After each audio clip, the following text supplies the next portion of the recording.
In the 20th century, well, moving on from the late 19th into the 20th century, even as traditional supernatural religion was in decline, you find some of this same kind of idea or set of ideas appearing. You find something that people have sometimes called a political religion, something without a lot in the way of supernatural baggage, but something that appeals to some of the same emotions as other religions, in the same sense of there is something sacred, there is something above us, something beyond us, and we should dedicate ourselves to that.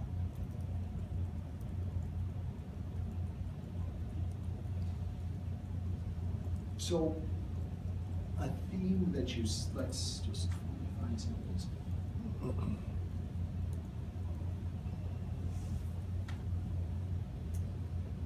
So, one thing, something you can play around with. So you can play around with is anybody ever done anything with Google Ngrams or heard of that? It's very easy to go online, look this up. And what you get is this little display thing, and then you can just type in a word. And what this does is there's a huge database of words, just text. You can do it in English. You can also do it in other languages. They've got German, French, Italian. I'm not sure what they're up to now. They've got at least, I'm not sure about Italian, Spanish. But they've got it in different languages. And you can just see what's the frequency with which different words appear over the course of time. For example, so just this is 1800. Let's see this very clearly.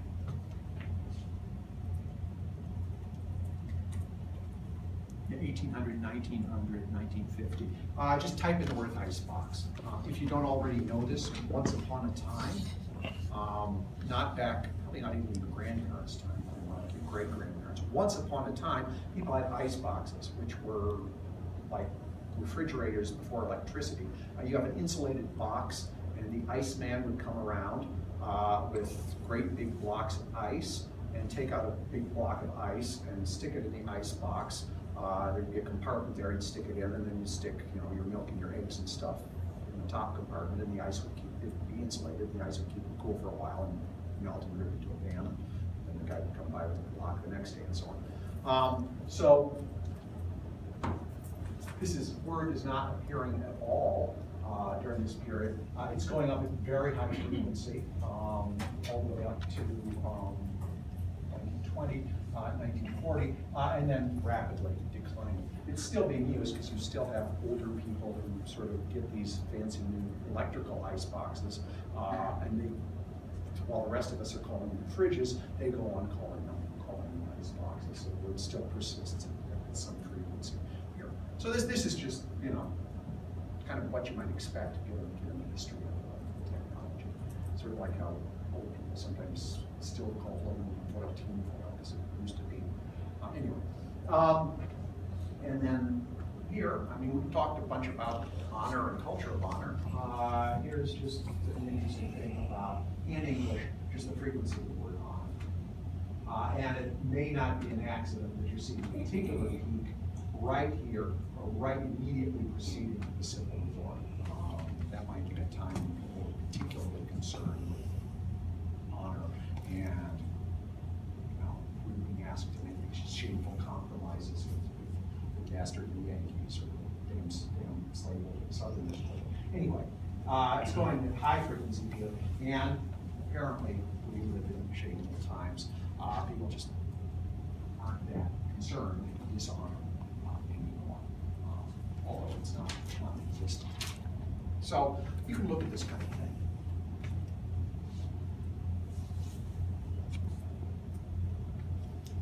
Look at this for German, and this is just something I did. Look at this for German, and there's some fluctuations here. A lot of them start off real low, and I think that's just kind of something funny about the very early texts here. But what you see is over time, 1840, 1880, this is 1900, 1920, 1940, or no, 20, 40. Anyway, what you see here is a variety of words which are directly connected with religion.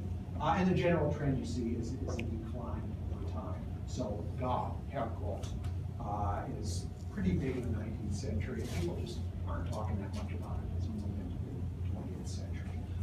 Bible, people are talking a lot about the Bible early on, going down. Interestingly enough, people are getting more Bible conscious during the Second World War, some of it, but it's kind of going down. Sünder, sin. People care a lot about sin back then. They're kind of constantly worrying about their sins, where they're going to fetch up after this life. That's pretty big. Once again, we'll talk a little bit more about sin during the war, but a general decline. And people live in sinful, dishonorable times, I guess. Here we go. Here we are. Heiligkeit, holiness, real big here. A little bit along with the war, but a general decline. So words that are actually directly religious are in decline, and so sort of traditional supernatural religion is just not as big a deal for Germans in the later 19th, going on into the 20th century, as it had been earlier. I haven't shown you do similar things with English, and you'll find some similar trends. So religion, traditional religion, just doesn't have the hold on people that it did 200 years ago. On the other hand, the idea that there is a sort of profane, material, decaying, mortal social order or world, contrasted to a kind of eternal supra-individual reality, that idea is going to persist in Germany. So, for example, it persists in Europe and in Western society, even with the decline of religion. So, for example, the idea that there is a sort of mortal, decaying, material world. There is an intense concern, particularly in Europe, and perhaps in Germany in particular, an intense concern with decline, decay, degeneration, decadence, and this is a major theme in German and more generally Western art and so on, around about the year 1900, in the years kind of leading up to the First World War. People are concerned that we're a materialist society, we have lost track of the sacred values, we're only concerned with just getting ahead and succeeding materially. We have this corrupt individualism that's leading us astray. We are decadent, we are decaying, we are in decline. So, at the same time as you saw this decline in purely religious words, you find words that you could call kind of quasi or para-religious. They're kind of a little bit tinged with that, but not specifically supernatural. You have this concern, and it's really going up real high here around 1900, this strong concern with decadence, decay, degeneration, particularly around the year 1900. People are just really concerned that we're degenerating, we're corrupt, and so on. What an Aztec would call tlazole, that force of decay, is just really strong in our society.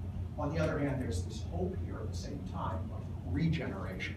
And Regeneration, German word, is pretty popular in this period. So although we are in this decaying society, there is a hope of regeneration. And how do you recover from degeneration? Well, sacrifice is an important thing.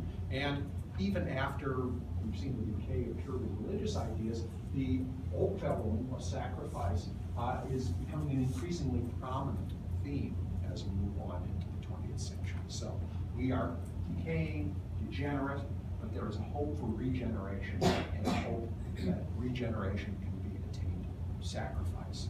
And sacrifice is a form of purification. We want to escape from decay, contamination, impurity, and escape into a realm of purity and a realm of, if you will, sacred, and in particular, something that's popping up at very low frequency. But then, this is long before Nazis take power, but around about 1900, pure race, the idea of racial purity was always a big chunk here. So a particular, not live a pure life, let God forgive your sins and hope to go to heaven, but we are a decaying, decadent people, but there is hope for regeneration, sacrifice, and we can attain racial purity and national salvation in this form.